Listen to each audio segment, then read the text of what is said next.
একদিন এক বাঙালি মেয়ে তার বান্ধবীদের মেহেদি এঁকে দিচ্ছিল।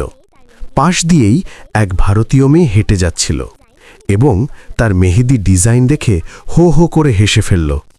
বাঙালি মেয়েটি অনেক রেগে গেল ও অপমানিত বোধ করল। সে ভারতীয় মেয়েটিকে বলল, এতই যখন তুমি পারদর্শী তবে আমার সাথে প্রতিযোগিতা করো। ভারতীয় মেয়েটি চ্যালেঞ্জ গ্রহণ করল। শুরু হলো মেহেদি ডিজাইন প্রতিযোগিতা।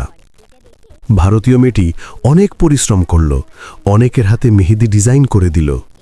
বাঙালি মেয়েটিও পিছিয়ে নেই, সবাই লাইন ধরে তার কাছে মেহেদি এঁকে নিচ্ছিল। দুজনের মেহেদি অনেক সুন্দর, তাই না?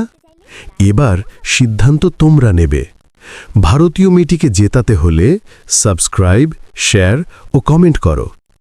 বাংলাদেশের মেয়েটিকে সাপোর্ট করতে সাবস্ক্রাইব, লাইক ও কমেন্ট করো।